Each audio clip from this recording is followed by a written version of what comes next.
दुर्योधन द्वारा दुर्वासा का अतिथि सत्कार और वरदान पाना। जन्मेजय ने पूछा, वैशंपायन जी, जिस समय महात्मा पांडव वन में निवास कर ऋषि मुनियों के साथ अत्यंत विचित्र कथा वार्ताएं सुनते हुए अपना समय आनंद पूर्वक व्यतीत कर रहे थे, उस समय दुशासन, कर्ण और शकुनी की राय से चलने वाले पापाचारी दुरात्मा दुर्योधन आदि ने उनके साथ कैसा बर्ताव किया? भगवान, अब आप मुझे यही बात बताइए। वैशंपायन जी बोले, महाराज, जब दुर्योधन ने ये सुना कि पांडव लोग तो वन में भी उसी प्रकार आनंद से रहते हैं जैसे नगर के निवासी रहा करते हैं, तो उनकी बुराई करने का विचार आया। फिर तो छल कपट की विद्या में प्रवीण कर्ण और दुशासन आदि की मंडली एकत्रित हुई और पांडवों को हानि पहुंचाने के अनेकों उपायों पर विचार होने लगा। इसी बीच में महान यशस्वी महर्षि दुर्वासा जी अपने 10,000 शिष्यों को साथ लिए वहां आ गए। परम क्रोधी दुर्वासा मुनि को घर पर पधारा देख दुर्योधन बहुत विनय दिखाता हुआ भाइयों सहित उनके पास गया और नम्रता पूर्वक उन्हें अतिथि सत्कार के लिए निमंत्रित किया। बड़ी विधि से उनकी पूजा की और स्वयं दास की भांति उनकी सेवा में खड़ा रहा। दुर्वासा जी कई दिन तक वहां ठहरे रहे। दुर्योधन आलस से छोड़कर रात दिन उनकी सेवा करता रहा। भक्ति भाव के कारण नहीं, उनके श्राप के डर से वह सेवा करता था। मुनि का भी स्वभाव विचित्र था। कभी कहते, मुझे बड़ी भूख लगी है, राजन शीघ्र भोजन तैयार कराओ।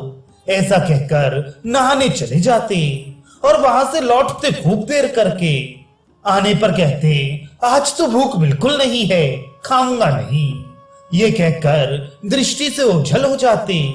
इस प्रकार का बर्ताव उन्होंने बारंबार किया, तो भी दुर्योधन के मन में ना तो कोई विकार हुआ और ना क्रोध ही। इससे दुर्वासा जी प्रसन्न हो गए और बोले, मैं तुम्हें वर देना चाहता हूँ, जो इच्छा हो मांग लो। दुर्वासा की ये बात सुनकर दुर्योधन ने मन ही मन ऐसा समझा मानो उसका नया जन्म हुआ हो। मुनि संतुष्ट हो तो उनसे क्या मांगना चाहिए, इस बात के लिए कर्ण, दुशासन आदि के साथ पहले से ही सलाह हो चुकी थी। जब मुनि ने वर मांगने को कहा तो उसने बड़ा प्रसन्न होकर यह वरदान मांगा, ब्राह्मण, हमारे कुल में सबसे बड़े हैं युधिष्ठिर। वे इस समय अपने भाइयों के साथ वन में निवास करते हैं, बड़े गुणवान और सुशील हैं। जैसे अपने शिष्यों के साथ आप आज हमारे अतिथि हुए हैं, उसी प्रकार उनके भी अतिथि हुए। यदि आपकी मुझ पर कृपा हो तो मेरी एक और प्रार्थना पर ध्यान रखकर जाइएगा। जिस समय राजकुमारी द्रौपदी सब ब्राह्मणों और अपने पतियों को भोजन कराकर स्वयं भी भोजन करने के पश्चात विश्राम कर रही हूँ, उस समय आप वहां पधारे।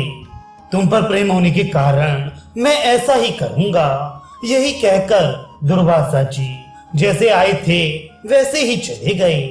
दुर्योधन ने समझा कि अब मैंने बाजी मार ली। उसने प्रसन्न होकर कर्ण से हाथ मिलाया।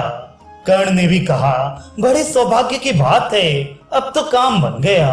राजन, तुम्हारी इच्छा पूरी हुई और तुम्हारे शत्रु दुख के महासागर में डूब गए। यह सब कितने आनंद की बात है।